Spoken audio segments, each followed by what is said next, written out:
When the first sun rose, it found us awake and waiting. Long before others came to these hills, our footsteps shaped the landscape, tamed the buffalo and the gemsbok. We rode the wind. We silenced the hurricane. Look at us. We have been here before.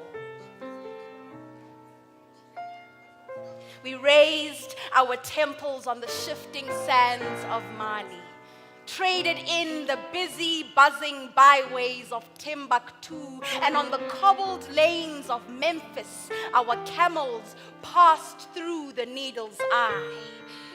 We have been here before. Our women bathed in milk and honey, covered their bodies in gold and copper dust and perfumes of myrrh and incense, long before others came to our shores. We hung on the Horn of Africa, walked through the red sands of Somalia, and from the purple hills and valleys of Gondar in ancient Ethiopia, our songs and supplications echoed across the perennial pyramids. The pyramids, those timeless, glorious symbols of African civilization. See, these hands, our hands, dark and lovely as the first night cut the stone that built the pyramids. See, we have been here before. Our warriors faced the scourge and the might of the scorpion. We thwarted his dominion over Africa and reclaimed the ancient threads of our knowledge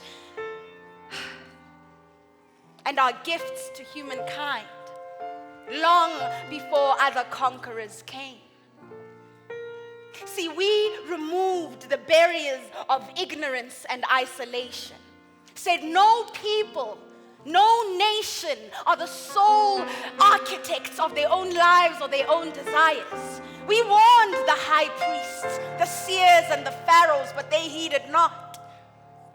And we washed our wounds in the Nile. We slept in the streets of Egypt. We slept under the wings of the scarab. We made love to Nefertiti. Yes, look at us. We have been here before.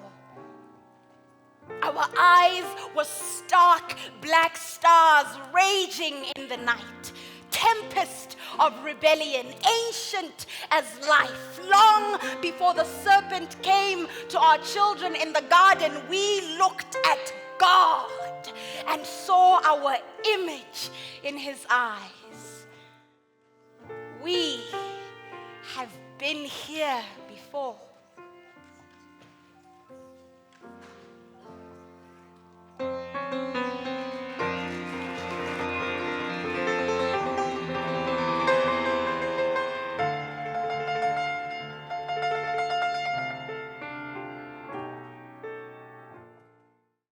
Our energies collide in the atmosphere in this auditorium, and they send a tribute to Brazinga, Bradon, wherever his soul may be this afternoon.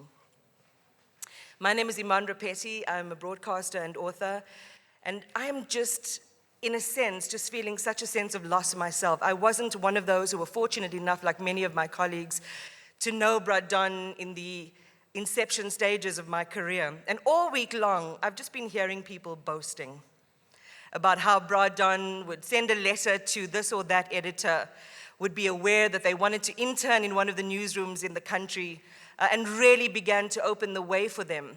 He was such a formidable man, not only in his stature outside the annals of journalism or of writing, but he was such a deep humanitarian. For him to care about the fortunes of some young journalist, who knows whether they would even have a career worth writing about, worth talking about, but to recognize the seed of opportunity and potential in them, and then to do something about it.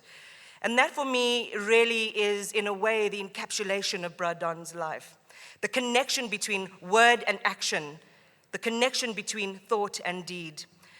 Before I close and really welcome everyone else to say what they want to say, I'm going to end with a passage from Memory is the Weapon, because I believe that events like these are not only to pay tribute and to honor, but to activate us to do something after this event. And I know that you are going to be inspired. And I feel absolutely wonderful as well, just being with so many members of our community from different communities, not only in Johannesburg, but across South Africa. And that for me is also just so emblematic of Bra Don's life, is that we didn't own him whether we lived in Sophiatown or whether we lived in Westbury, but we owned him nationally. We owned him globally. Wherever we found ourselves connecting to the intention and the thought of his words, we find ourselves catalyzed. We find ourselves activated. Memory is not only a weapon, it's an action. Being here today shouldn't be only about remembering. A moment like this is for us who are alive to ponder what it requires of us in our environment where we find ourselves. What are you and I going to do where we are? What is the commitment to memory that we are going to make? I read this passage, it just jumped out at me on Monday night when I went to the family's home. Strangely, it was in my lap as I was making my way to Protea North, and it opened on this page, and this is a very hard book to open, as you can see, so I'm taking it as a sign, and maybe I'm too romantic, but perhaps sometimes we should be. And here's the passage. A cemetery is not only a place for the burial of the dead. Thoughts, too, have to be killed, to be wrapped in black calico and riveted in a steel coffin and then consigned to the earth. But my thoughts, like my pain, refuse to die naturally or to be killed. And for each of us, in looking at Bra Don's life and its complexity, it wasn't a perfect life. We're not here today to sanctify him in that way or to assume that he was saintly. But through his missteps, through the texture of his life and the multidimensional complexity of his life, we are given the permission to err, to make mistakes, to not be so perfect. And I hope that that is something as well that you will take away from our gathering today. Beloved brothers and sisters, I would like to just make a small mention on the clips that I have just seen now, where Uncle Don mentioned there are two types of writers. Those who are sitting at home and writing about the struggle of our communities and those who are on the battleground. I would like to mention from one of my leaders in the holy city of Jerusalem who made mention that there are two kinds of people on this earth.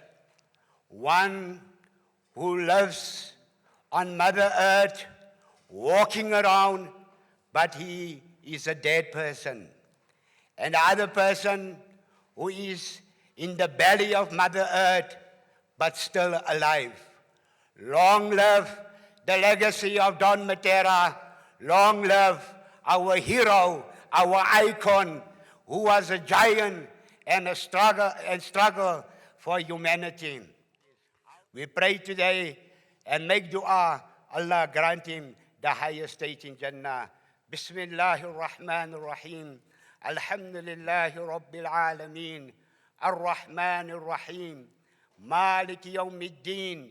إياك نعبد وإياك نستعين اهدنا الصراط المستقيم صراط الذين أنعمت عليهم غير المغضوب عليهم ولا الضالين آمين اللهم إنا نسألك إيمانا كاملا ويقينا صادقا ورزقا واسعا وقلبا خاشعا ولسانا ذاكرا وحلالا طيبا وتوبة نصوحا يا الله وتوبة نصوحا يا الله وتوبة نصوحا يا الله وتوبة قبل الموت وراحة عند الموت والعفو عند الحساب والفوز بالجنة والنجاة من النار. اللهم أجرنا من النار، اللهم أجرنا من النار، اللهم أجرنا من النار. اللهم اغفر له وارحمه وسقنه في الجنة. اللهم اغفر له وارحمه وروحه في الجنة. اللهم اغفر له وارحمه وادخله في الجنة. اللهم افتح لنا بالخير واختم لنا بالخير واجعل عواقب أمورنا بالخير، بيدك الخير إنك على كل شيء قدير. دعواهم فيها سبحانك اللهم وتحية فيها سلام، وآخر دعوانا عن الحمد لله رب العالمين. Once again, good afternoon to everyone, and good afternoon to our dignitaries and to the people of God, the people who've come here this afternoon to remember Uncle Don, Uncle Zinga, and we remember him with faith, we remember him with love, and remember him as a person of our soil, a person of South Africa. I myself am not a South African, I'm an Irish lad, and as I said on Monday night at his graveside, I was walking down a street in Dublin, and I met up with a friend of mine, and he said, "You're working in Sophia Town, Martindale, Westbury, and Nuclear, those areas that we renowned as Dr. Don's areas where he was brought up." I said, "Did you know a man called Dr. Don Mattera?" I said, "I didn't know him personally, but I've read a good deal of his works, and I know Snowy, his dear sister, and his dear family, and they are certainly people, and certainly Dr. Don has left a lasting mark in our society." Our society of Westbury and Nuclear are crying today, not only at the death of Uncle Don, but also at the death of their society.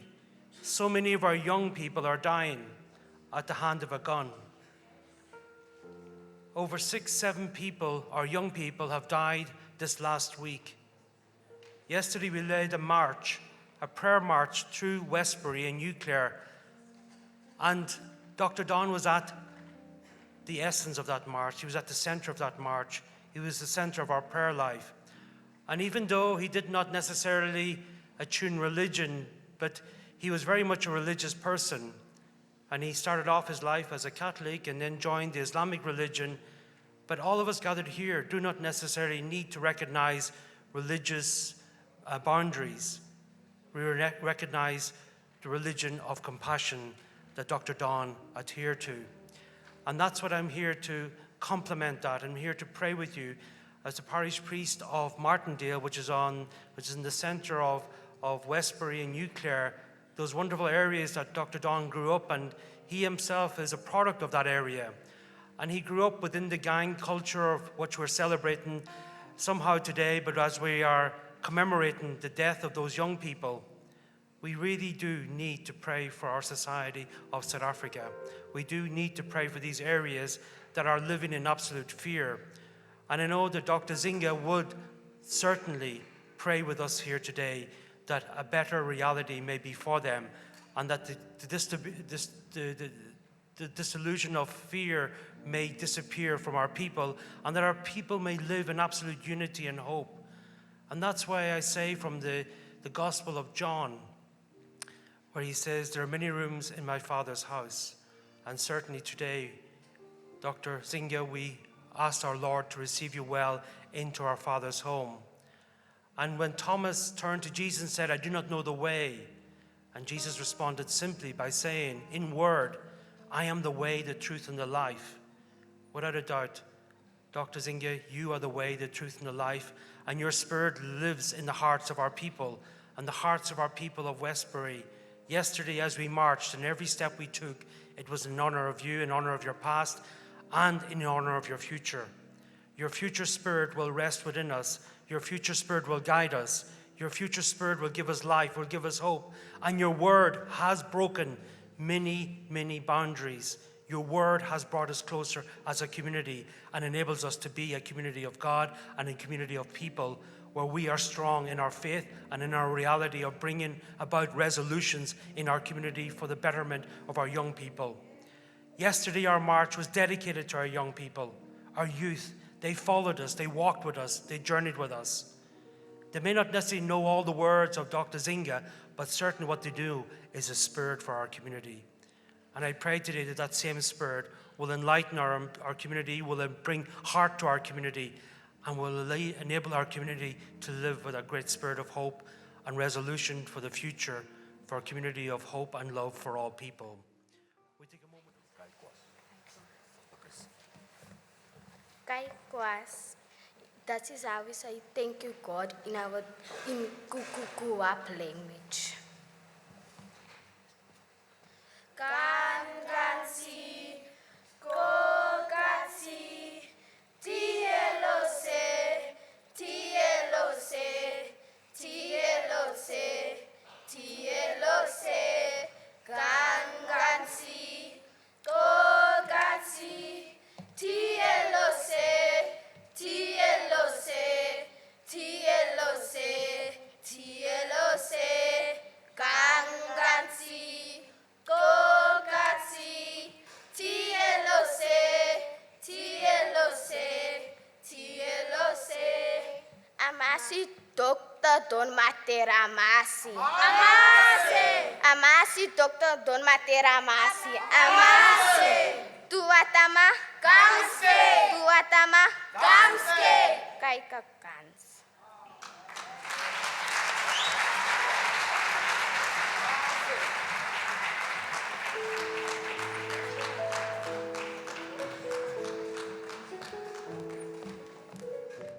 The loss is felt more deeply by you as a family.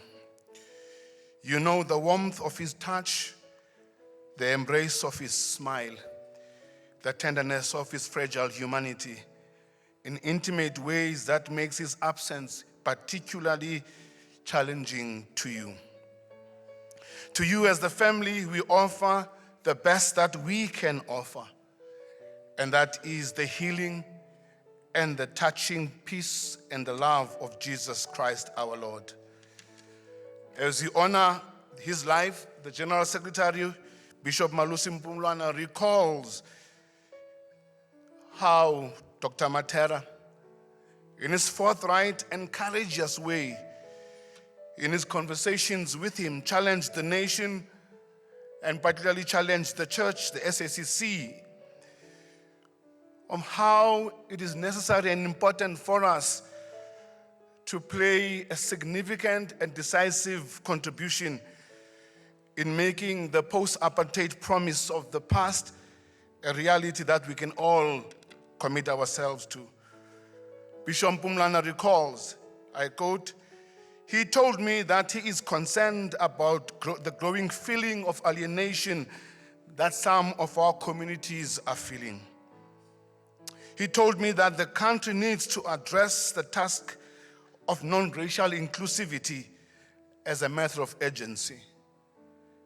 For this country is teetering on the brink of fragmentation because we've lost the common humanity and the commitments we have to each other, regardless of race, regardless of religion, regardless of gender.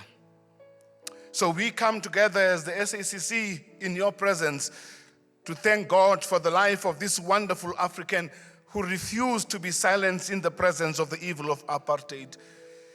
Like the biblical prophet Jeremiah, who cried out, "There is in my heart, as it were, a burning fire shut up in my bones, and I'm aware of holding it, and I'm weary of holding it, yet I cannot." Dr. Mattera penned these words in a poem entitled, "I Feel a Poem." He says to us, "Thumping deep, deep, I feel a poem inside, ringing with the membranes of my soul. Tiny fists beating against my being, trying to break the navel cord, crying out to be born on paper. Thumping deep, so deeply, I feel a poem inside."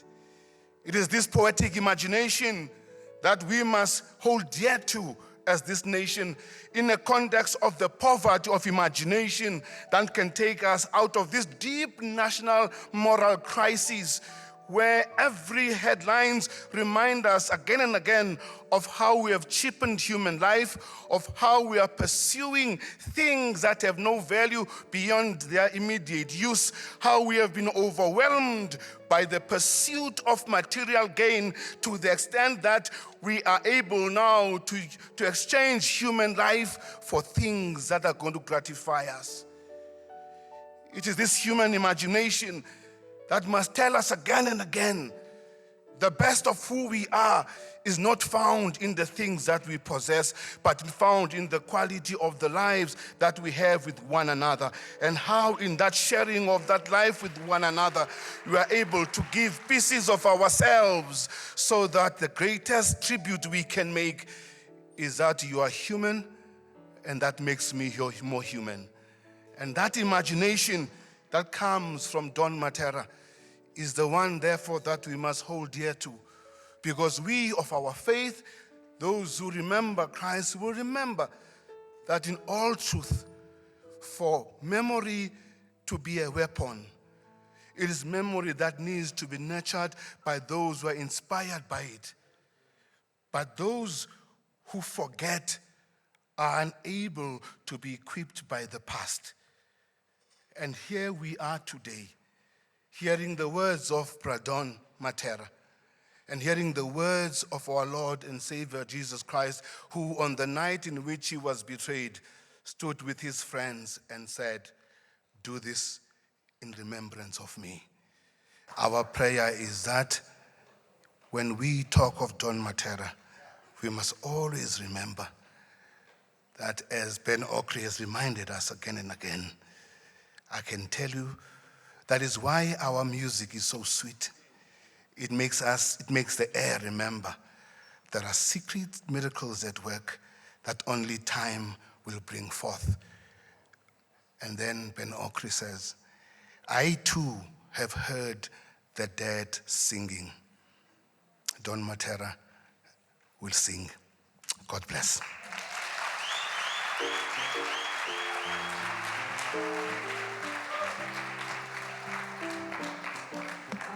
Say, people who have never lost anyone, they always say time will heal it. It never does. You walk with the memory of a parent, and when you have moments when you are hit by sadness and think of them, then their story just goes from generation to generation.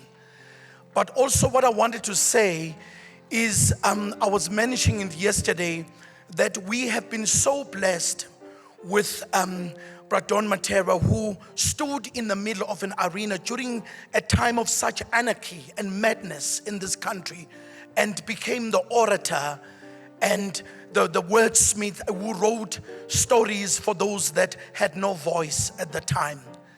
And there was a beautiful pertinence in his work. His work was always in synchronicity with where the country was at.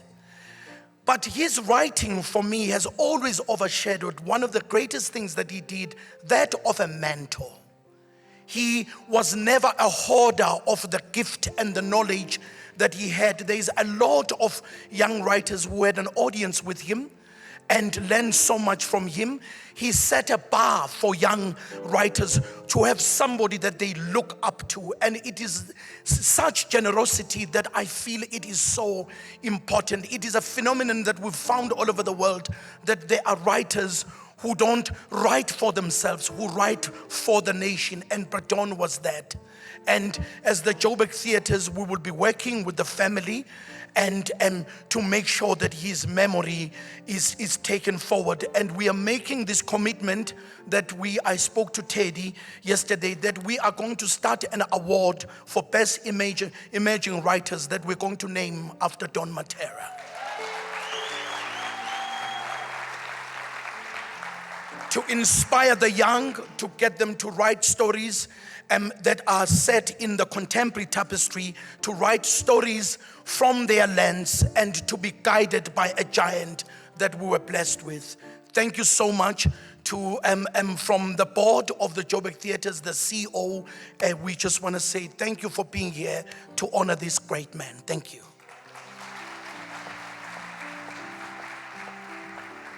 There are three things that really are etched in my memory of my first meeting with Don. The first was that even though I was what you would call a Johnny-come-lately to his circle, Don immediately embraced me and welcomed me into this inner circle. And at the time, Leonard and I used almost every opportunity very selfishly to spend as much time with Don as we could, just the two of us, and to listen to some of his stories, but not only the stories, to get inspiration, to get courage and strength from him. Because as we left, we'd always want to reflect on it, to take forward on our respective journeys. The second thing that struck me about Don was that Don intrigued me by his words, his use of words. You know, it was Barack Obama who said the following. He said, words have a purpose. They have a purpose. They inspire us. They encourage us. But they also call us to action. And that's the theme of what we are wanting to talk about today. What is the action that we ought to take from this? And then I think one of the last things that the third thing that maybe impacted on me immediately was Don's passion. He exuded absolute passion about everything he spoke. And more importantly, the compassion that he demonstrated. And Don himself said the following, that compassion was the highest religion there is. And what I want to urge you to do today, and I've been asked this question in almost every single interview, is the following. What would Don have wanted us to do, or what would he have wanted us to take forward on our journey? What is the legacy that he would want us to take forward? And so as we continue to share our stories and accounts of how we got to know Don, and we'll hear a lot of that today, and how he impacted on us, we then create this beautiful tapestry of his life. And that is his legacy to us. We will take a portion of Don's life with us in our hearts forever. The foundation has begun this work of making sure that this legacy lives on in various forms. However, what is it that we ought to do? And this is what the challenge I'd like to leave with all of us. The challenge is that by your mere presence here today, you share in this legacy of Don Mattera. You share in this legacy because he has given us wonderful gifts. He's given us the gifts of compassion. He's given us the gift of care. He's given us gifts of love, of graciousness, of humanity, of kindness. He's given us the gift of acceptance of each other. And what better way to honor him than to fulfill this legacy by accepting these gifts and living these gifts as we go forward. I want to say to the family, you are Don's beloved. And I want to say to you that we grieve with you, we mourn with you. But I do want to say that I know that his leaving here has left a void in your lives that is going to be hard to fill. I want to encourage you with these words of scripture, because I think Don led a really full life. And Paul says the following in 2 Timothy 4 verse 7, that I believe, and this is what I believe, that Don fought the good fight, he finished the race, and kept the faith. May each one of you find the peace that you need at this time. I thank you all.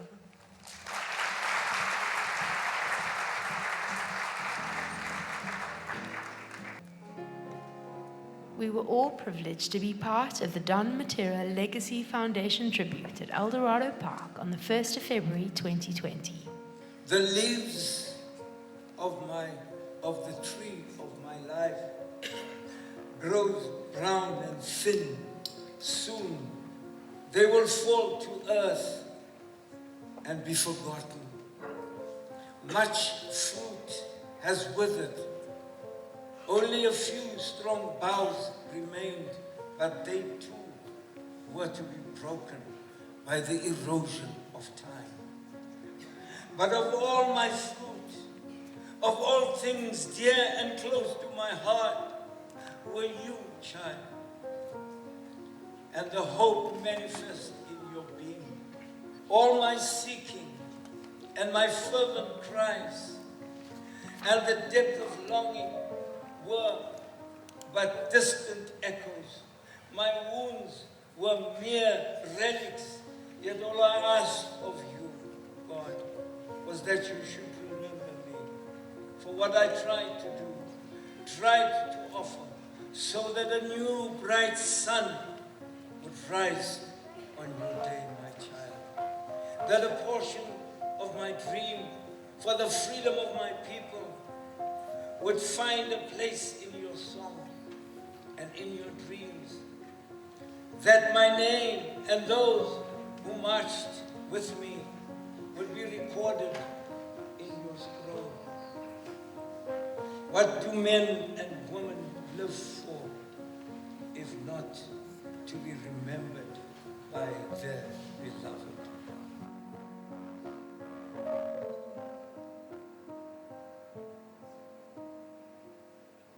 Farewell, Don. It was an honor and a privilege to have known you and worked with you.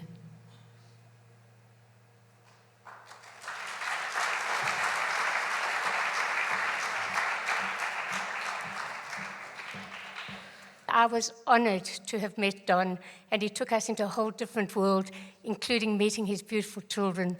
And I've just got one thing to read to you, and that was during the uprisings in '76, there was a young man who was Donovan Mitchell, who was sadly wounded, and Don was his mentor. So Donovan has sent me a little message which I'd like to read to you from Donovan. It said, Don Mattera, humane soul of our kind, who without resistance to consciousness, insistence, advocated as patriarch for equality and vindication of the hue of black, brown, white, yellow-skinned children of God called colored people, patriarch of our Khoisan roots. Trees will grow, flowers will bloom, raindrops will continue to drench our bodies while we appreciatively inhale the morning fresh air, reminding us of the goodness of God, in spite of the tears we shed for your absence. Brazingo, you refuse to succumb to hypocrisy. Long live the humane spirit of Don Mattera. From your wheelchair-bound, poetic son of the soil of El Dorado Park, the one you called a voice in the wilderness, Donovan Mitchell. Thank you. We as a Gauteng, we have heard your clarion call. We make a commitment for as long as our mandate permits, we shall continue to transform spaces, people, and the economy through mobility. You were always available to us as the Gauteng to share in our achievements and our progress. In 2012, when we launched our history book that paid tribute to all brave men and women that worked tirelessly to bring the Gauteng into existence, you graced us with your presence. To you, no task was too small. When it came to the Gauteng brain, again in 2020, when we launched our children's book, Yolissa's Magic Map, at the start of the pandemic, you were available and you were willing to brave the e-meetings and technology that had befallen us. We as the Gauteng are committed to preserving and upholding your legacy. To that fact, we shall continue to be the major sponsor of the Don Mattera Lecture as a founding partner.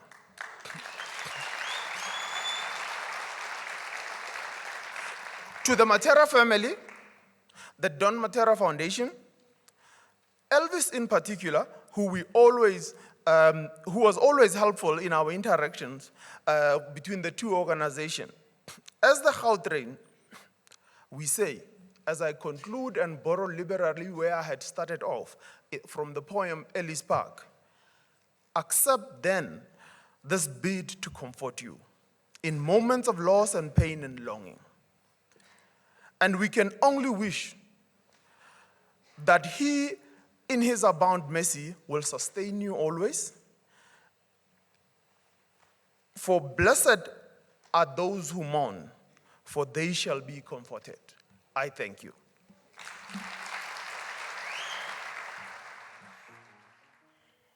The Don Mattera Legacy Foundation has been a Barloworld Empowerment Foundation partner in storytelling since 2020.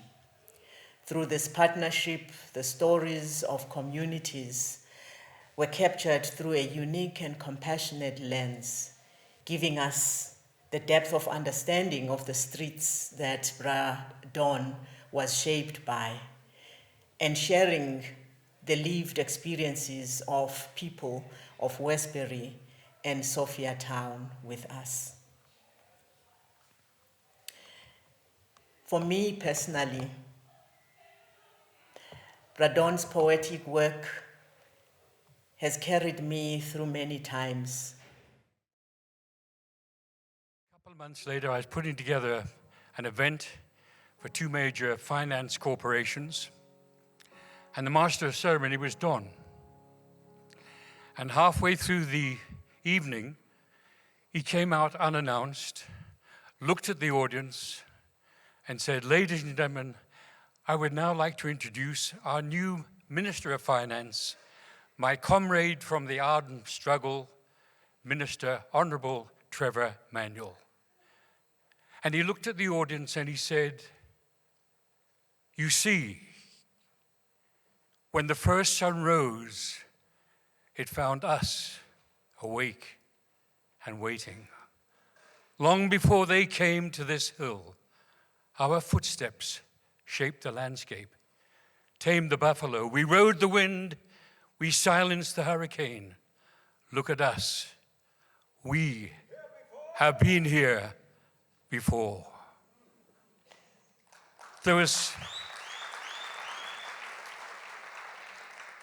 From the audience, there was silence. And then 30 seconds later, tumultuous applause. And I thought to myself, I must go and meet Don Mattera. I don't know him. I must go and meet him. So 2 days later, we met in Sandton. And over a cup of coffee, I said, "Don, tell me about your poetry. I need to know about your poetry because I have this idea for a show, a footprint, an African footprint." And we spoke, and we went through all of the poems in his book. He gave me the book, A Zanian Love Song. I took it away, and 24 hours later I met with him, and I said, "Don, I'm putting together a show, and I would like to use the words of your poetry, if I may. Will you give me the privilege?" And we spoke for a long, long time, and eventually he said to me, "Richard, I believe you will deliver on your promise." And he said, "I'm giving you permission to use these words." African Footprint and Don Mattera's words have gone around the world for 21 years with 300 performers promoting African Footprint and Don Mattera's words. It is played in countries from China to Australia, to Mexico, to the United Kingdom, to Canada, to France. And only 2 years ago, just before COVID, we played 80 performances in Dubai with, on New Year's Eve, 120,000 people heard those words. So I'm privileged and honored, and I thank you, Melody, for allowing me to say a few words of a man who became my friend. I got to know the Mattera family. And perhaps one little fun incident. Having said, Don said to me, "Yes, Richard, you can use my poetry, you can use my words." As I went to walk away, he stopped me. And with a smile, he said, "Richard, just to remind you, I was a member of the armed struggle. I was a soldier." And he said, as a soldier, if people didn't keep their promises, we used to go and knock on their door. Don't let me knock on your door. Thank you. Thank you.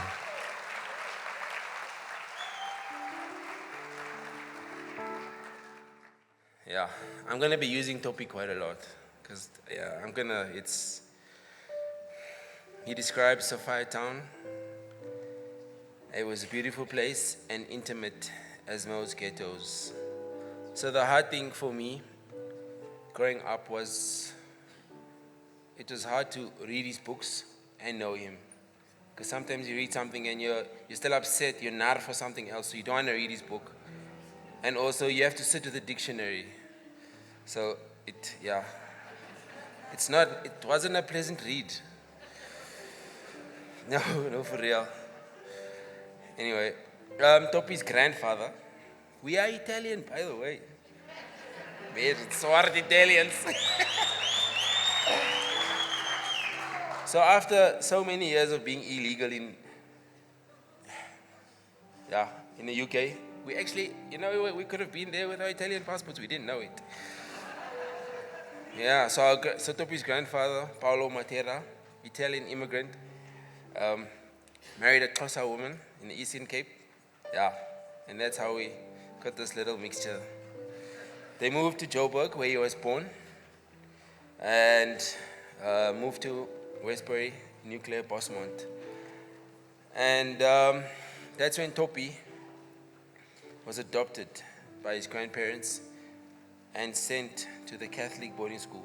So this story, everybody knows it. Like, there's not a single person who Topi didn't tell about his board. Yes? If you don't know it, then I don't know what your one-on-one was like. Because that one-on-one included that story. And he would have, it's like he forgot he told you. Because he said again, he's like, do you know what happened?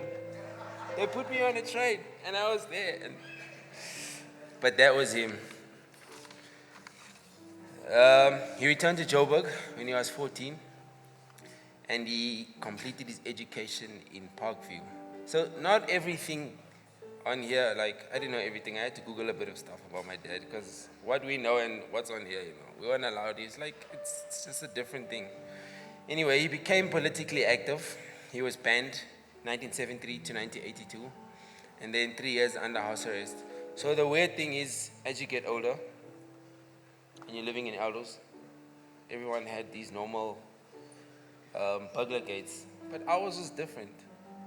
And they made us believe it was like deco, Kanti was for Ali, bombs and gutter, but it didn't make sense and all those things at the time. And then afterwards you're like, oh, was it for day? During his time, he became a founding member of the Black Consciousness Movement. He helped form the Union of Black Journalists, as well as the Congress of African Writers. So there's depth in here that I may not be associated with, but there's so many of you who can tell us more about this, right? This is why his eulogy was so difficult, because there's so many intricate parts in here that will complete it, but not by me. Because each one story will be like, in 1973 in March en toe was hy met my daar, en in April was hy met my daar, All right, thanks, man.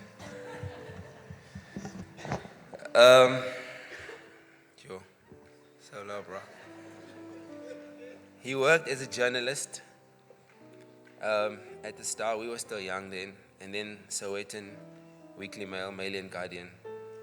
And we were part of this, We were like, yes, I have a topida, am I right? Like, you just used to bob and wave when he's there, you're there, not knowing this guy is so big. Because, I said, I say.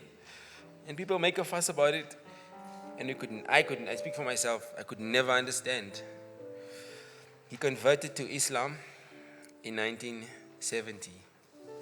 I heard someone say 70, yeah. It's like, you'll know this thing. So fairly short and sweet. January 2022, I think most of us were there. The Don Mattera Legacy Foundation was launched in Eldos, and it was to ensure that Topi's legacy remains relevant then and now. So I'm just going to share some of his work, because I think everybody anyway. So his bibliography included Memories the Weapon, Gone with the Twilight, The Storyteller, The 5 Magic Pebbles. These books I know off by heart. I've seen them laying around on the table, And yeah, it's like you just don't know or never ever thought that they'd mean so much, you know. This is what he's about.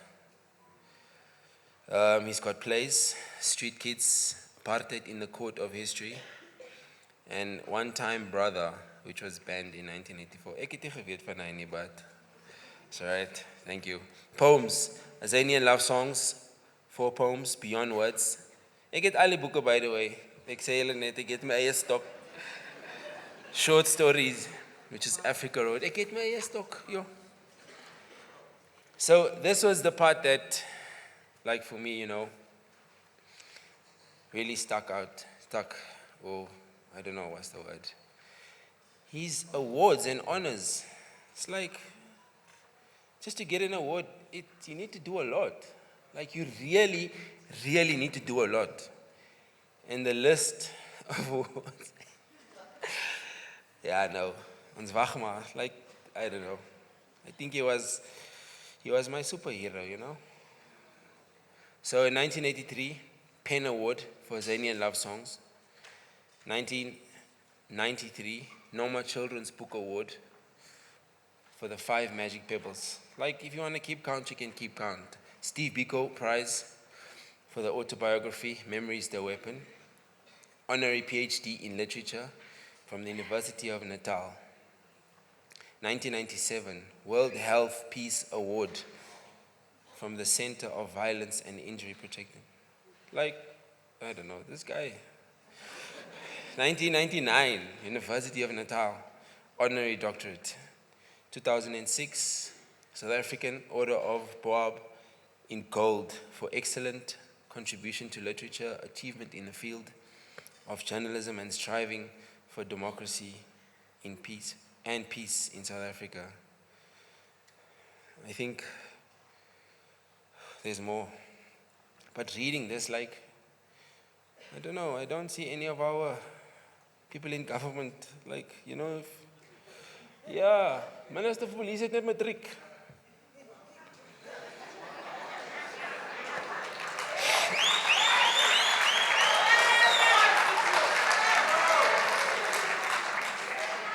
Uh, 2009, University of the Witwatersrand, honorary doctorate.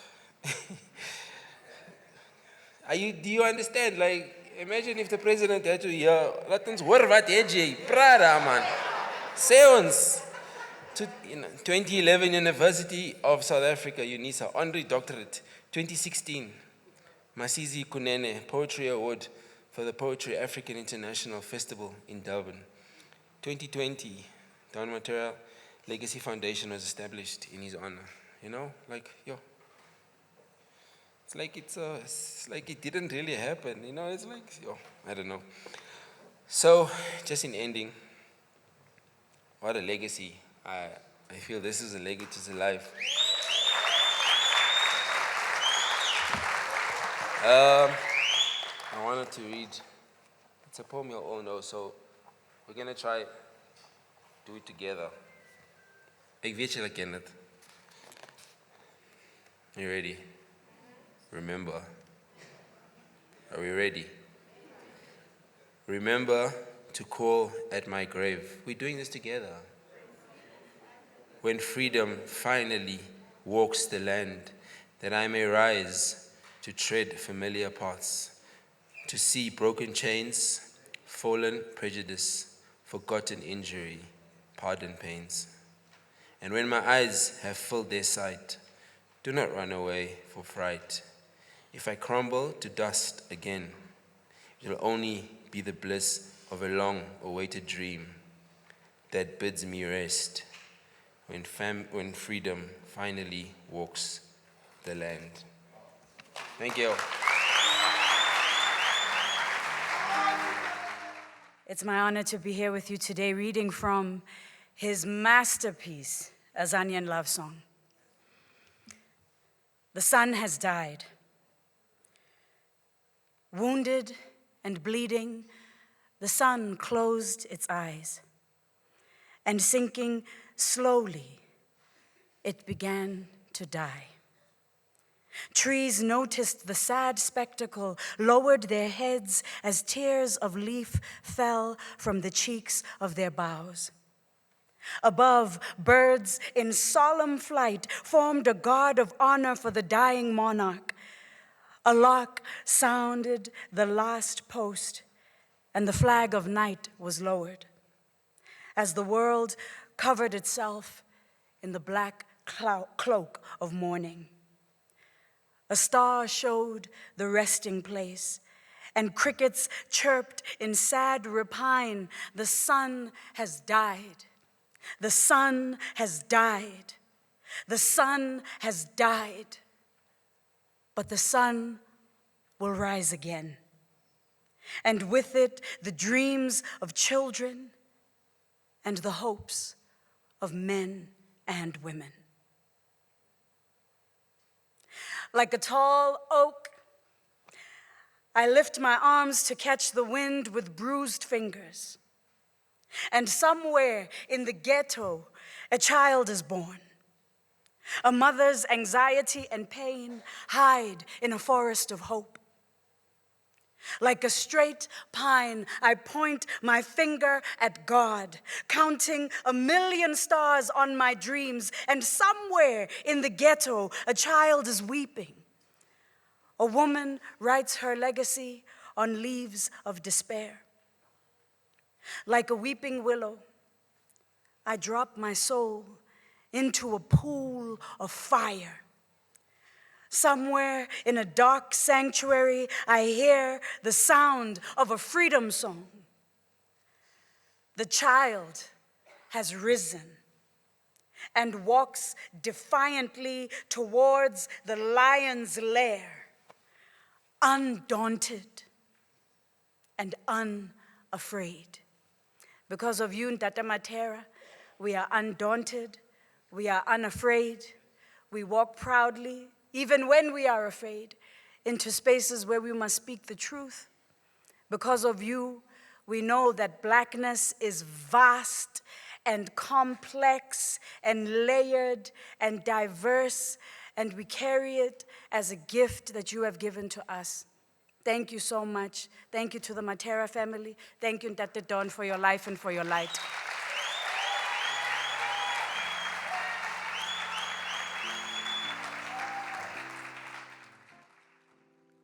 Dawn never doubted that it was a black person. At the Star, where he worked, you may have thought that apartheid was outside the working premises. But even the companies that people worked for practiced racism.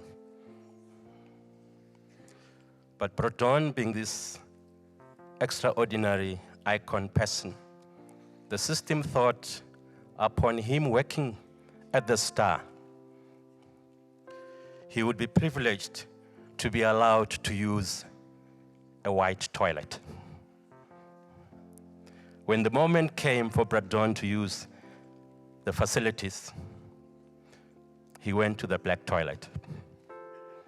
When they were surprised why he would do that, Dawn had no vocational crisis. If he was black and there were toilets meant for black people, that's where we went.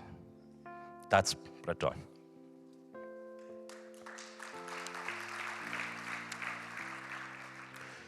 He was a dreamer, and he never stopped dreaming. But he used to say, your dreams must speak to those who are in infinite nightmare. If you just dream and not wake up to end the nightmare of other people, your dreams are in vain. The poem I liked most from him was this land, this beautiful land, these smiling hills and angry mountains. He said, this land I will fight for with all the blood that it takes to pump one heart and fill it with a dream. That was Dawn. Brazinga was steeped to the love of this land. Bradon was a deep Pan-Africanist,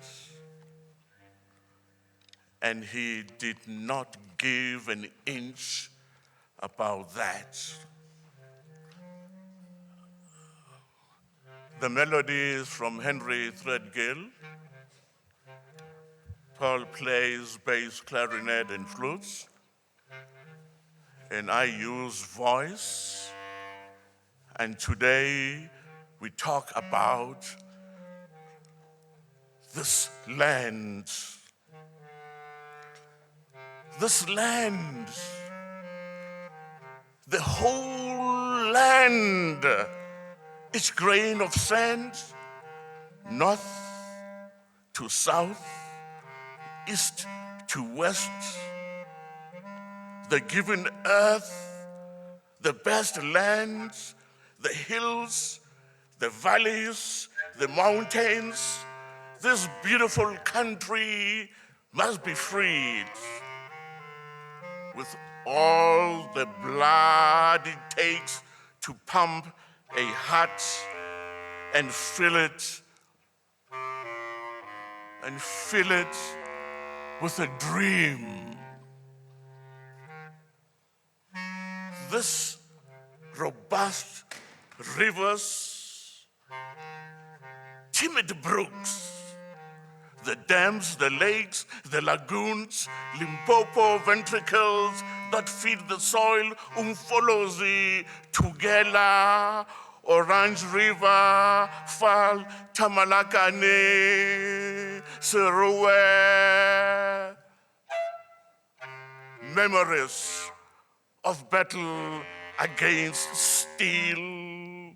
These waterways must be watched with all the tears it takes to cleanse a stream. These cornfields and faces of sunflower, sprawling farms, crawling grass and trees, the vineyards, the orchard, bursting fruit with grazing grain, bramble bush, defiant cactus in the desert dunes of Kalahari, flashing swords against Praetorian knaves. These gifts of earth must be reclaimed with all it took to fill 1,000,000 graves. The brazen cities, the stolen mines, the mineral of our sweat, the teeming ghetto, the dormitory cell, the towns, and squalid squatter camps where hope smothers in the mire. The furnace of indifference must incinerate with all the heat of avenging fire. Fire. Fire. Fire the next time. This land, this whole land, the best and beautiful lands, will be free. Kamaku.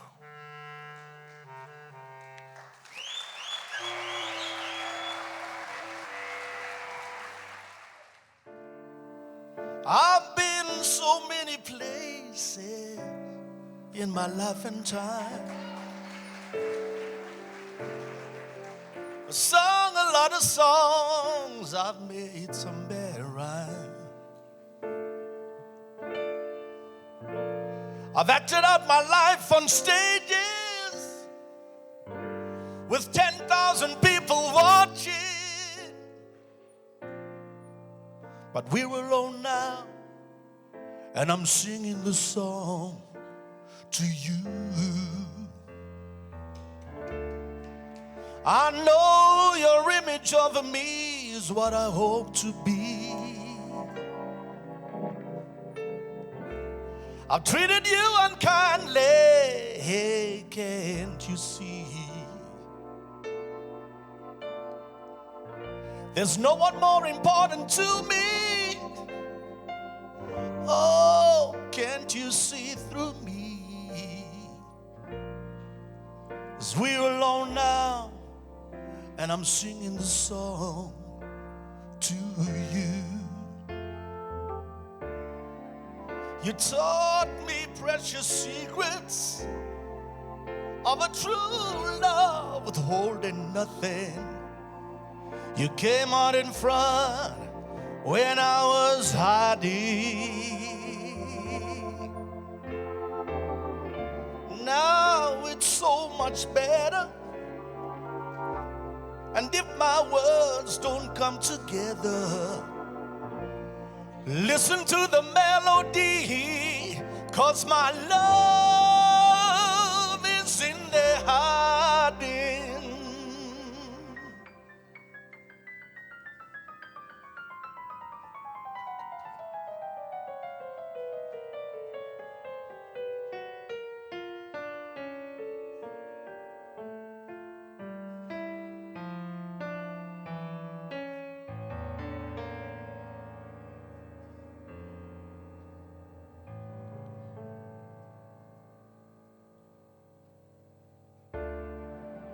I love you in a place where there's no space or time. I love you for my life. Van Jesa Braaf and me. And when this life is over, remember when we were together.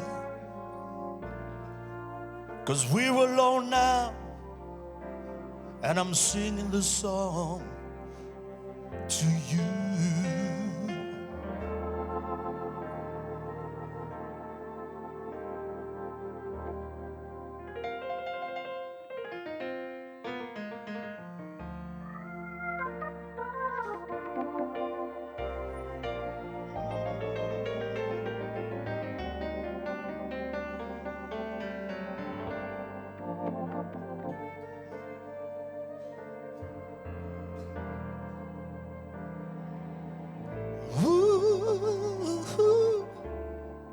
I love you in a place where there's no space or time.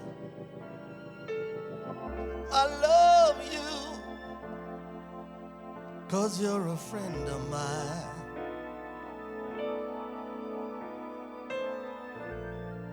When this life is over, remember when we were together. 'Cause we're alone now, and we're singing the song to you. We were alone, and we are singing the song to you. We were alone, and I was singing the song.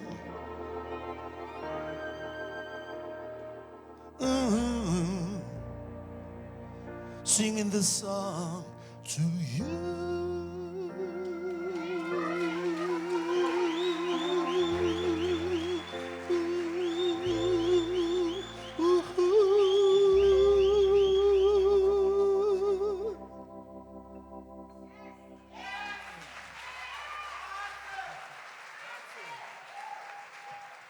Massacres. I offered so little, you gave so much. Now 1 million pianos sing,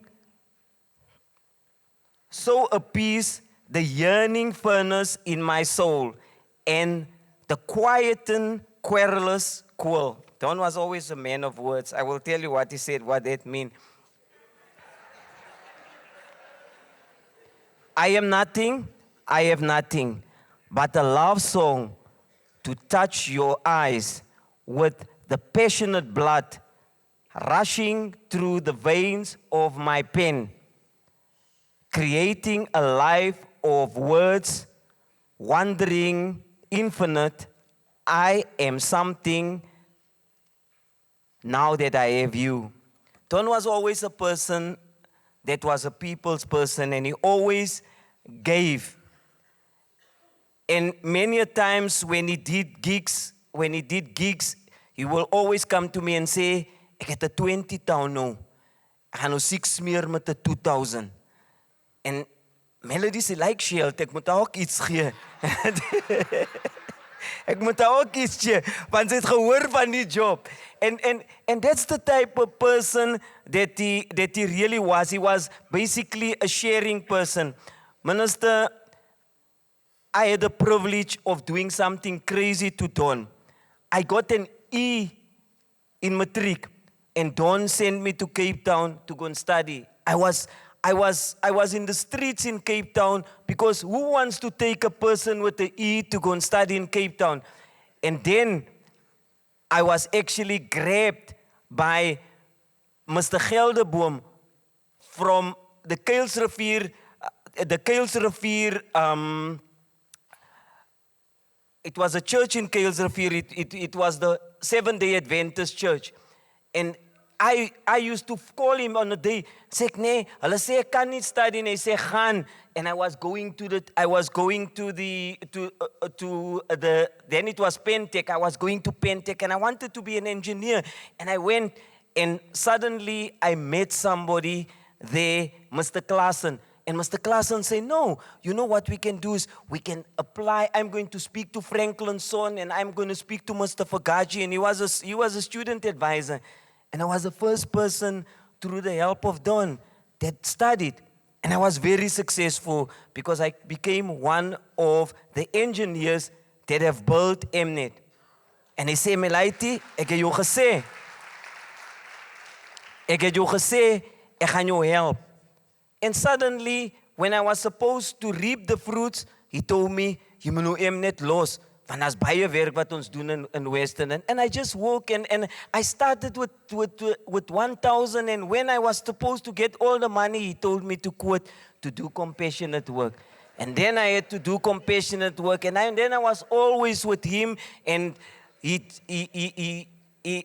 him introduced me to a whole lot of people that are in the compassionate world. And we, together with him and Freddie Edwards, we did the peace and reconciliation between the gangsters and Westbury. And he was very passionate about helping people. And that's what Don was. And so up to now, Minister, I'm still doing compassionate work. All the people that I work with are billionaires. They are billionaires. Because when I met Koos Becker was not even a millionaire. He just left Nationale Pers to start Mnet and Kobus Stofberg. But that's who Don Mattera was. He was a person that didn't focus on money. Don Mattera was bigger than money. Now the reason why I read that poem, I Am Nothing, is because, you see, the problem in South Africa, Minister, is everybody wants to be something. And Don Mattera died being nothing so that other people can be something. Thank you.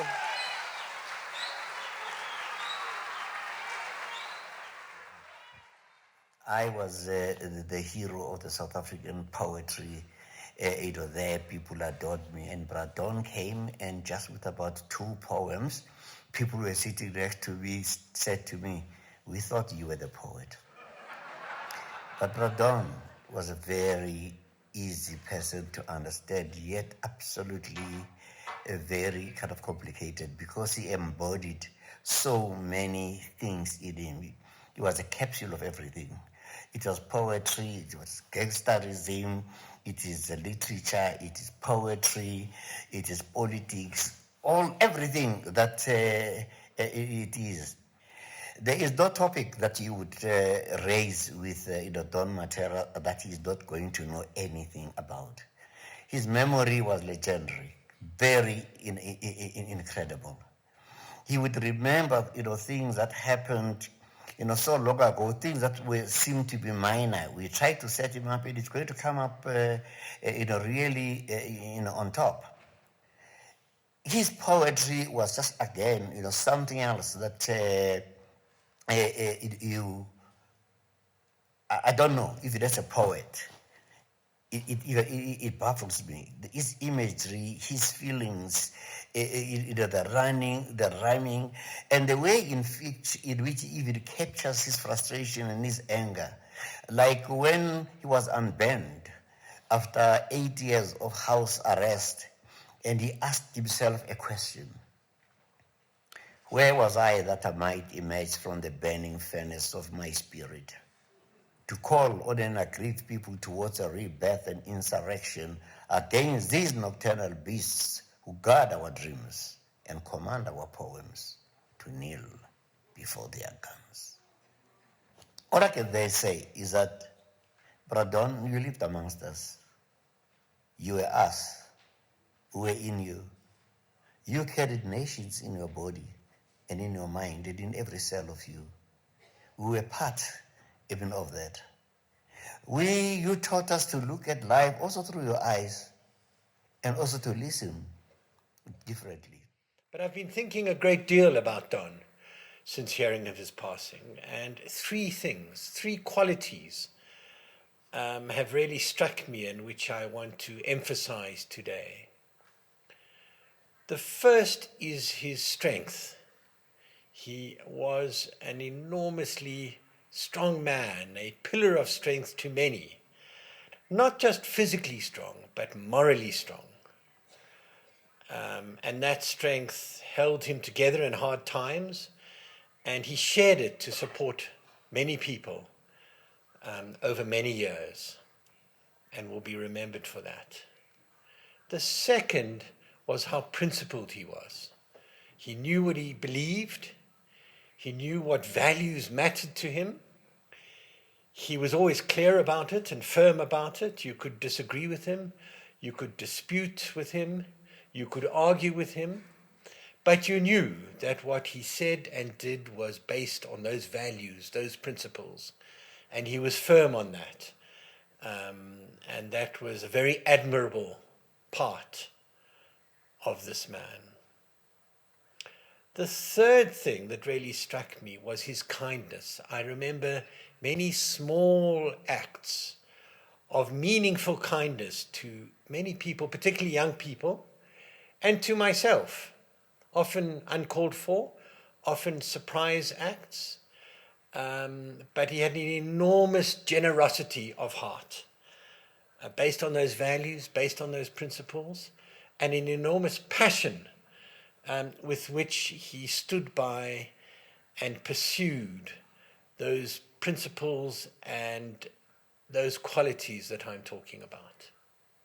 So we will miss Bradon's presence a great deal, but we do know that that strength, those values, and what we've learned from his kindness will remain with us. They're deeply embedded in our memory of him. So we say, go well, Bradon. Go peacefully. Hamagashle. Thank you.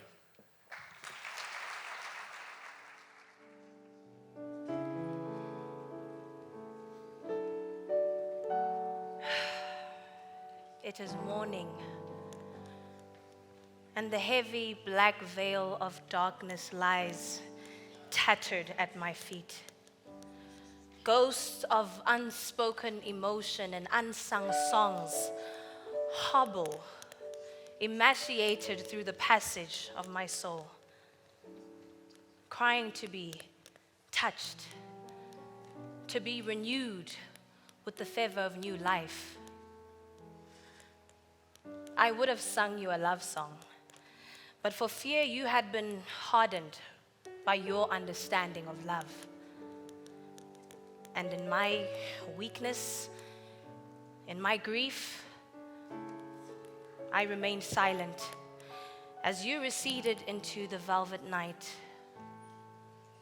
God, how I rummaged the stars and searched for your eyes, praying for, yet dreading the morning light.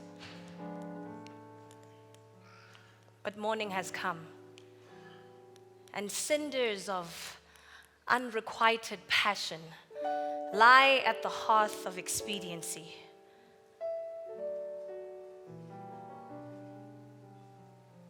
Yearning to be touched,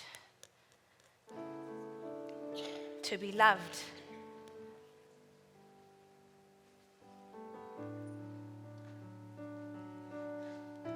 It is morning,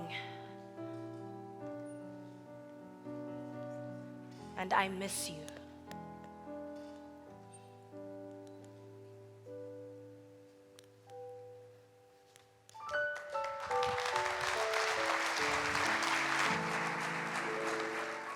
Everybody here really epitomizes family. And my grandfather is one person who, through everything, has made us learn how to be with everyone. And it's not about blood, it's not about your DNA, but it's about the ethos we share as human beings. So for us as adult grandchildren, it's namely Rochelle, Daniel, Clennon, Michelle, Vicky, and I.e. the ones over the age of 25, because you'll see the millions of others that come later on. So we are the sons and daughters of Uncle Six, Uncle Greg's, Snowy. Yeah, and you know, our relationship with our grandfather is different because one thing, I worked with my grandfather for many, many years. And I think, so people will actually know me as his business partner more than anything. And he always used to say that my business partner likes money. Because as Uncle Twala was saying, he just wants compassion, compassion, compassion. You must just work and work and work. And in my world, it's like, oh, okay, sharp. So who's going to get us the petrol, right? Who's going to pay for the prawns? Who's going to allow us to travel the world and see these great things that you speak of in these wonderful poems? Who's going to show us what Africa really means, not only what they say, right? So my grandfather was very much more than just a grandfather. And I remember as a kid, my fingers used to always get stuck in the typewriter because you have to come type, eh? Like you can't come to Toppy's house and just be present. You must do something with your time. And you type, and then your fingers get stuck. And then the typewriter goes to the end and you've forgotten, you know, you're looking at the keys. You've forgotten that this thing is just gonna type, and then your whole story is in one block at the end because you haven't pushed it back. You know, and so for me, those are the type of grandfatherly stories. I'm sure many of you don't even know what's a typewriter here, these young ones. Before there were things like these QWERTY keyboards here on your phones, they came in things called a typewriter. And you know, so my grandfather was a grandfather in many, many, many ways. You had to make appointments though to see him. And those appointments were throughout our entire life. You had to make appointments. If you're not going to make a plan to find Toppy where Toppy is, you won't see Toppy because guess what? Toppy was here with every one of you. Toppy was somewhere with someone all the time, right? Which meant that you had to really go and seek him out in order to experience your own. And me, I was a seeker. I used to find my Opa everywhere. So much so that he even was my academic guidance counselor. You know, and Toppy loves academics with his whole heart and soul. And that's one of the things that really has kept me going as far as academics is concerned, you know, to know and understand that knowledge is power, but without knowledge, there's very little that can come right. And we see it in our daily lives, really, right? And it's not only knowledge in books, but it's also about how do we as people better get to know the DNA of one another, where we come from, these ID numbers, these 13 digits, what do they represent beyond that? And we really have a lot of work to do as individuals to seek to understand people as people first, before we start putting them under these various veils of complexion, for example, the racist ways in which we treat one another, our own segregations and the things that hurt each other. So there's a lot that we have to do. And I do think that I've learned a lot from my grandfather, and the last thing I want to tell you is my grandfather could gossip. Hey. You, my opa could skinner, eh? Shoo. And he says, shoo. And then he does this. You know, just don't say, and then after he says his piece, then he comes with these lines of, okay, but the right thing to do is, you know, you must always be a good person. You must always do this right. You must always look back before you move forward and look at, hey. So then you are also confused now, eh? Like, sure, but I do think that well-balanced commentary is essential. In what he has taught me as a human being, and I do think for all of us as his grown grandchildren. So thank you very much.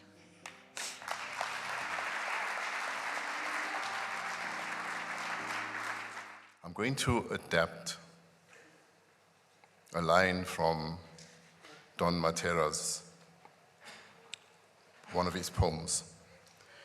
It said, "They came this way and scattered our lives." I met Don Mattera, I think I was probably 8 years old. My mother collected dry cleaners from their house. I think they had electricity in Litanka Street. And for me, that was a revelation, because we had candles and oli lampa. But he taught me something, you know, he's always been in our lives. He taught me something, and that was about black consciousness, because the overriding message was that we are not beasts, as the government would have liked us to be. And we are not beasts of burden either. So he's always been with us, and his knowledge of things political was just exceptional. He would be able to quote from Plato to Francis Fukuyama. He knew about Adam Smith, and he could talk to you about Karl Marx.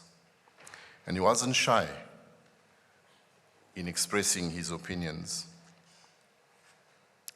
And then we come to 1994, and I'll adapt this line. They came this way and shattered our lives. Because at that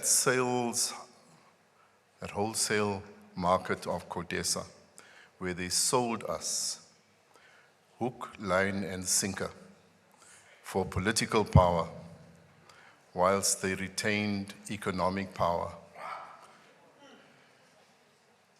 he was shattered by it. But he was strong, and one of the reasons why he was never recognized is because he never sacrificed his principles on the altar of economic and political expediency.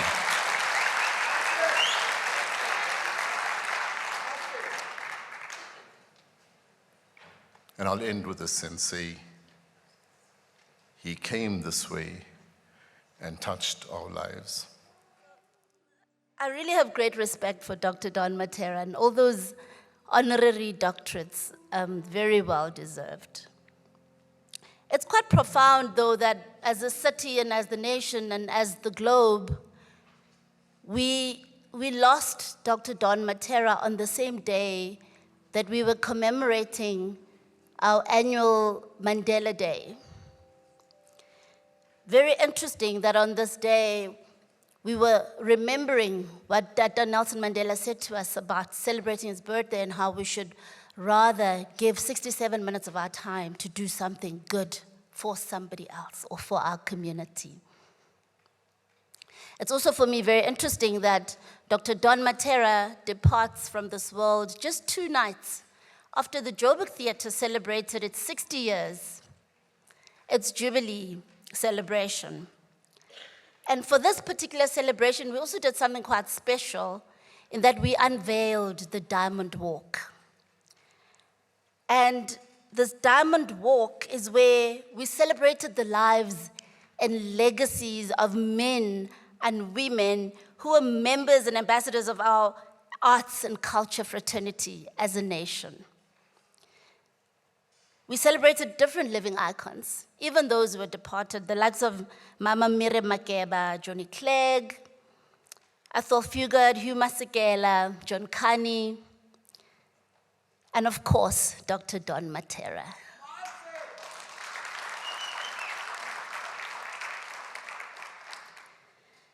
And all these beautiful names are now emblazoned on our Diamond Walk at the Joburg Theatres for all of us to go and look upon and reflect, not just today, but for decades to come, which means that these legends will continue to inspire generations to come, generations of artists and activists. So today, anybody that goes to the Joburg Theatre and goes and looks at, you know, at the patio, just when you're entering into the theatre, one of the tiles will say, Don Mattera.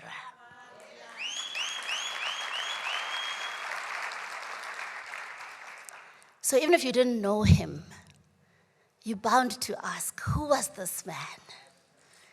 And the elders will open the scrolls and they'll begin to tell you who Dr. Don Mattera was. Who today, as we memorialize him, we must also remember that on this day in 2013, we also lost the great judicial leader, former Constitutional Court Chief Justice Pius Langa, who the Mail and Guardian described as a sober, kind, and humble revolutionary. What an interesting time in our history.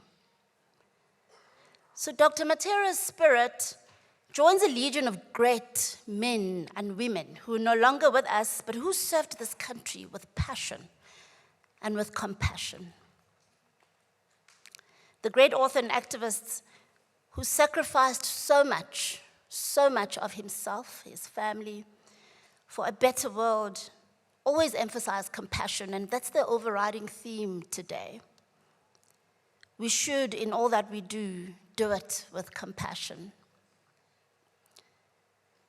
This is very close to my heart, and like MMC said, it's something I can relate to, having, because of compassion, been pulled out of my comfort zone into a very complex world of politics. But there's so much violence and so much cruelty in our world today, particularly in the areas that Dr. Don Mattera was passionate about. And we could all do with a little more compassion. Compassion for one another, compassion for our communities. He reminded us that the highest religion is compassion. Now this last month, almost every weekend in this country, we woke up to the news of senseless mass killings of young people. This says to me that love and compassion need to be stitched back into our social fiber as South Africans. Where is the compassion and the love for our fellow people who face a plethora of struggles every day? I stand here as a political leader responsible for leading the charge to see the lives of people changed. But I also know that it can't be done on policies alone. I know that compassion is a big part of the recipe to success. Dr. Mattera was an extraordinary man who devoted his life to public service and to helping other people. And he continued to fight for equality until the very end of his life. It was so refreshing for me to watch that video clip of his. I think that was 2 years ago when his Legacy Foundation was launched. And as I was listening to him, all I was hearing him say is, I've done my part, but there's still so much to be done. And that I pray to God that he remembers me for the part that I've contributed, but there is still so much to be done. And I was challenged sitting there listening to him as to which part of his race will I take forward. He described his mission as to remove pain and suffering from people's lives. That was his mission. And it wasn't just a soundbite, but it was a clarion call to action, to activism in our communities. And he said this in the context of these communities that he was particularly passionate about, and these are the communities of Sophiatown, Bosmont, Westbury, and New Clare. Communities that today still suffer many of the ills that Don Mattera fought against, especially those that affected the youth. The Joburg multi-party government has been working very closely with these communities to try and understand where the social fault lines are and how we can turn the situation around. But here we have a man, we have an icon that has lived, and I'm so grateful that he did not only live, he wrote. And because he wrote, his message lives on. Dr. Mattera became the first person, the first patron of the NACCW in 2001, which is over 21 years now. The deep relationship between NACCW and Dr. Mattera started at Port Elizabeth, where he was invited and was the conference opening speaker. He attended the conference with Mr. Nkosinathi Biko, who is also a supporter of our work as child and youth care workers. Many of the delegates to this conference, including internationals, still remember this opportune time with him where he made people cry by his address. His compassion and love for child and youth care workers and children was equally amazing. He always reminded us that the children that we provide care and protection to were once him. He said that in the hands of carers, he lived his life and could look back and appreciate that moment. And that gave us courage, recognizing that one day we could see the many Don Matteras in our country. When things go wrong, as they sometimes will, when the road you're trudging seems all uphill, when the funds are low, but debts are high, and you want to smile, but sometimes just have to sigh. When care is pressing you down just a bit, rest if you must, but don't you quit. Oh, let it be. Let it be. Let it be. Let it be. Oh, so manja.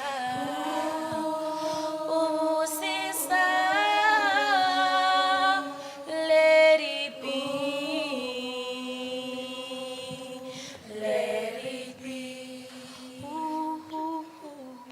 Life is queer with its twists and turns, as every one of us sometimes learns, and many a failure turns about. When he might have won, if he'd stuck it out. Don't give up, though the pace may seem slow. You might succeed with another blow. Let it be, let it be, let it be, oh let it be, ooh, let it be,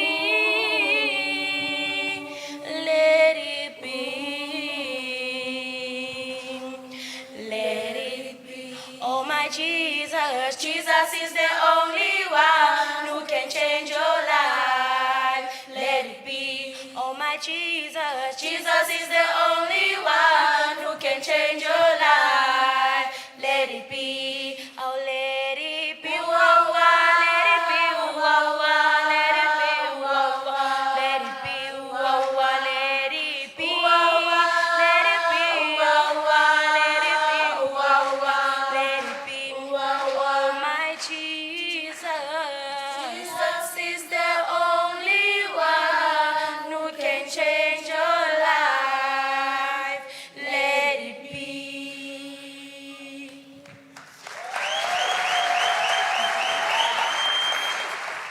Struggling on. Uncle Don reminded me on many occasions, both in the physical and literary realms, that oppressors will do all in their power to divide, to destroy, and cause pain. He often would talk of joyful memories, of communities in collective struggle, and of the people, and their plight for a better and more dignified life. Uncle Don spoke to me as an equal, retelling stories of my own family. Often some of those stories I didn't even know. Are you Mangera, so and so and so, who knew so and so and so?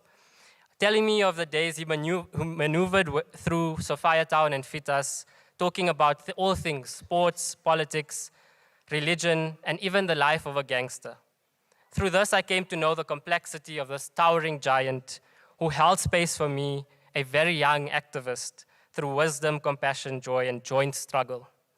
I am a grandchild of Fitas, a legacy child who comes from, or who carries from Fitas, the pains and trauma of my families and that community who till today has not tasted justice.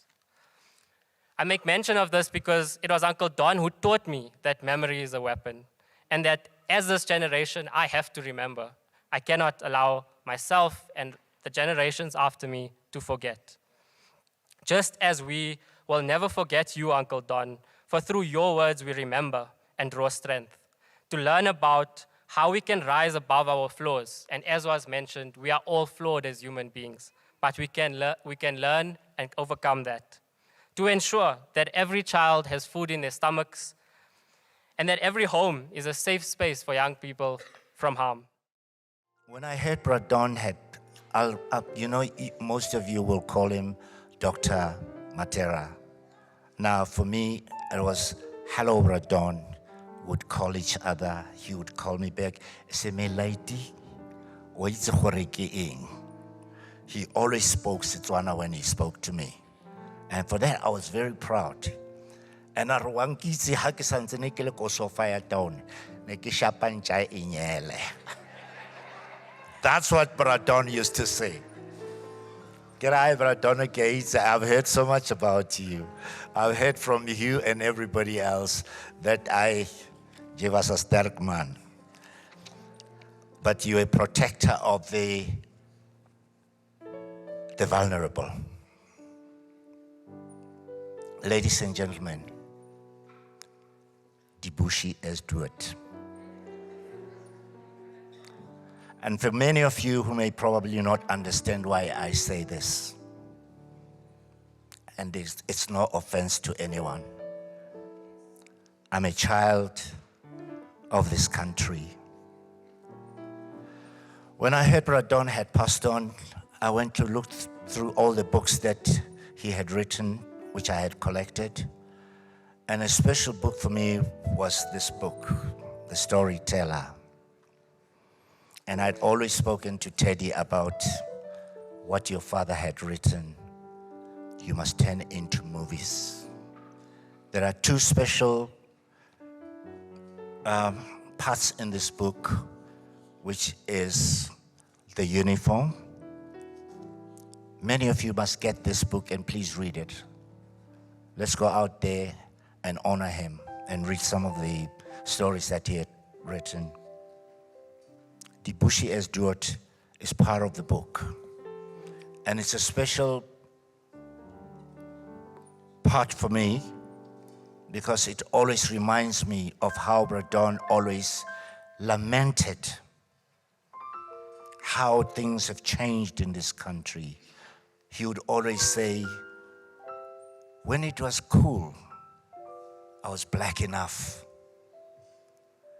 Now, things have changed. I am colored. I'm not black enough. Where do I belong? These were Brother Don's words.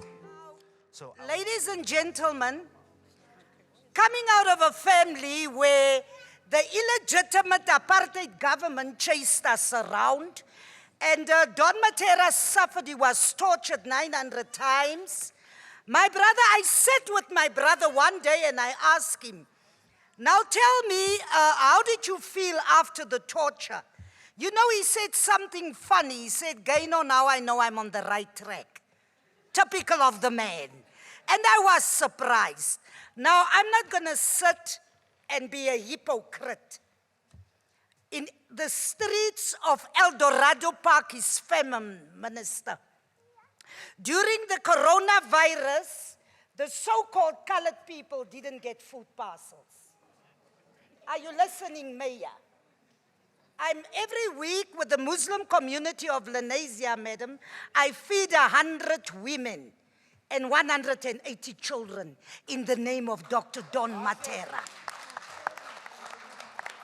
Now, ma'am, what I would like to bring to your attention, I want the world to know this before I go and sit. You are the only member in the ANC who cared about my brother. You gave him an award, you spoiled him. But the rest of them gave Don Mattera nothing. I'm not feeling well about that one, madam. My brother didn't ask for money.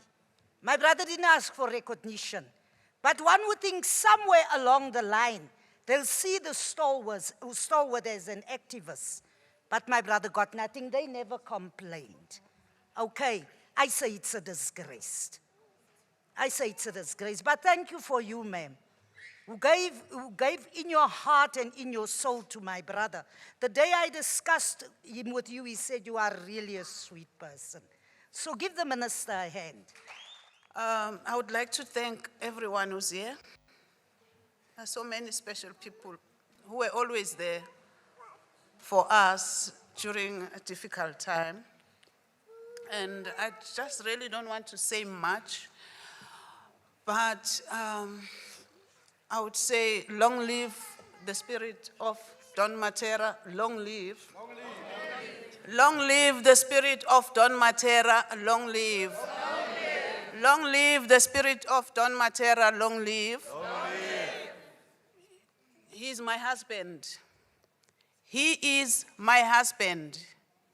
He is my husband, in spite of, yes. And, you know, I would also like to say, we forgive those who trespass. Everybody know the mistake they made that also affected, that also, you know, hurt him during his life whilst he was existing. I would like to ask God Almighty to forgive us. I'm not excluding myself, I'm also including myself. I'm asking for forgiveness for them and me too. And I would like to say, our Father, those who are willing to follow, they can follow. Those who are not willing to be forgiven, they will keep quiet and not follow what I'm going to say now. Our Father, who art in heaven, thy kingdom come, thy will be done on earth as it is in heaven. Give us this day our daily bread, and forgive us our trespasses, as we forgive those who trespass against us. And lead us not into temptation, but deliver us from evil. For thy is the kingdom, the power, and the glory, forever and evermore. Amen. I'm at peace. I forgive. I'm at peace. Thank you. I'm sorry to deviate from the schedule. There are people who I want to thank on behalf of the family who supported my dad through thick and thin while he was alive, while he was not well. His many benefactors, Vincent Charnley, Ismail Kolia, Chris Weimers, Abu Bakr Manak, Robin Rhodes, Sipho Maseko, just to name a few, the organizations that supported him, the NACCW, the South African National Zakah Fund. There are some who I've missed, and I apologize, but they have our greatest appreciation. Thank you to the Muslim community for inviting and welcome my Topi to the Dean and for loving and caring for him ever since. Thank you, and I'd like to remember the late Dr. Lenny Martin. I'd like to remember the late Lucky Diale and the late Shafiq Naidu, who were very close to my father. I want to thank my family, my aunts, my uncles, Uncle Sunny Boy, Uncle Bashi. Topi's with you.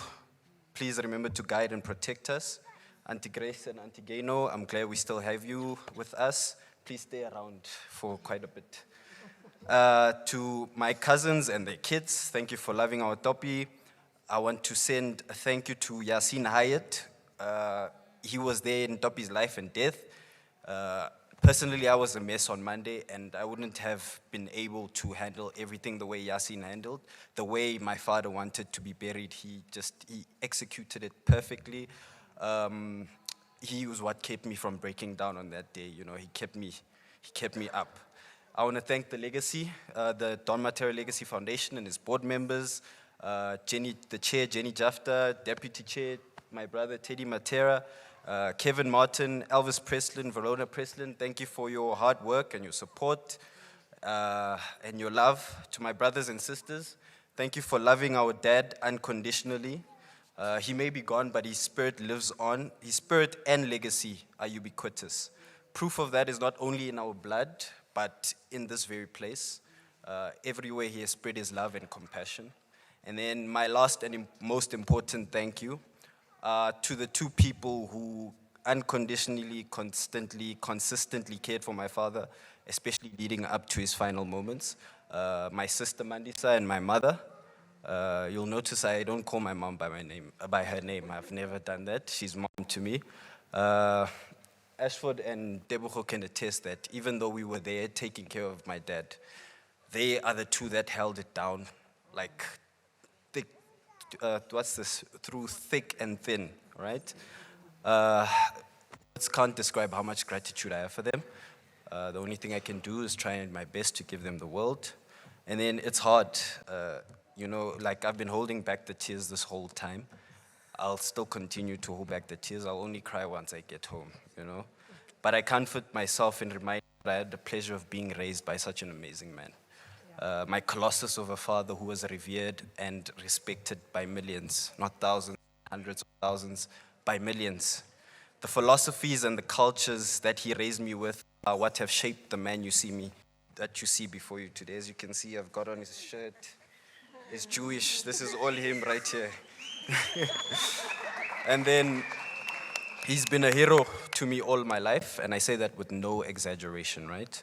And much like and because of him, my life's philosophies are based on the caring love and healing compassion that he has raised me with. To quote him, the great Dr. Don Mattera, it must not just be love, as Mr. Donald Gonyama said, it must not just be love, it must be caring love. It must not just be compassion, it must be healing, warm compassion. It must heal. I'd like to challenge everyone here to try and emulate Mattera.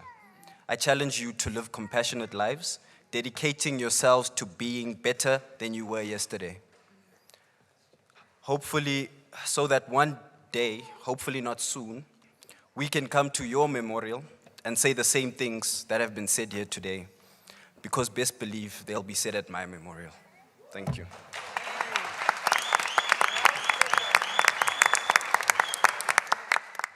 Right now, our culture, our art, our literature is a reality of protest, a reality of revolution and resistance. Our art shows the white man what he is. We show him his true image, and he looks and he sees, but he does not like what he sees. So he destroys that mirror called art, and tragically he kills the artist. Cape to Cairo, Morocco to Madagascar, but the only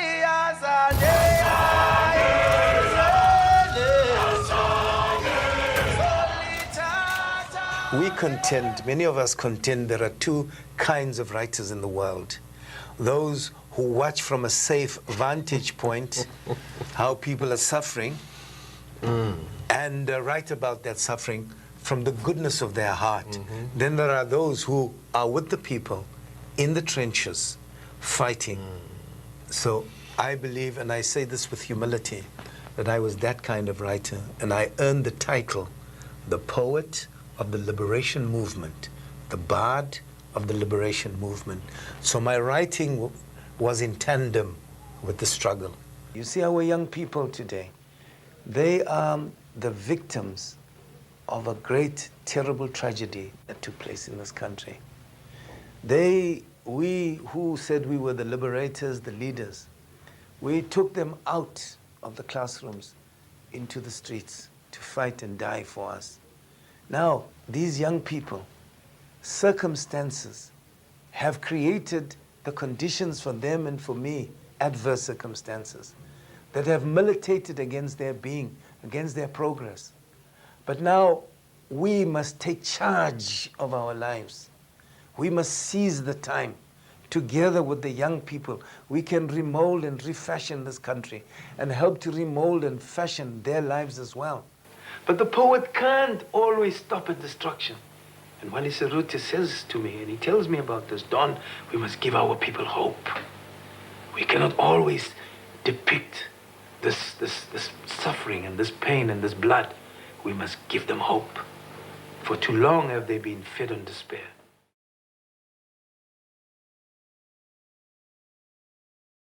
You and I and our government, we have to work for the child. Because if we don't work for the child, there will be no country again. We must go out of our ways to protect the child, because this one was not protected.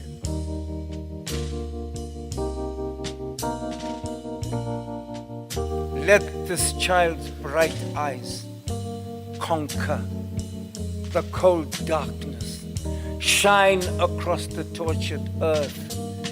Great pieces of crystal star to silence the drums of war, flesh out the bones of hunger, heal the frightened hearts. Let the voice of bruised innocence, Ngwana rona, Ngwana hao, roll and cleanse every defiled hill, austere mountain and prostrate lea.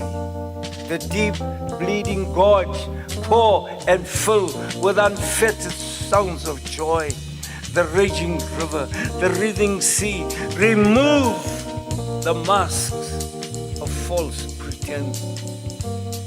Ngwana hao ke ngwanaka, ngwana hao ke ngwanaka.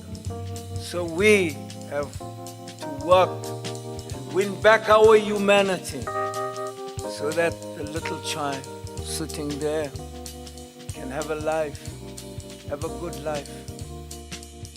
Compassion is God. There is nothing to beat compassion.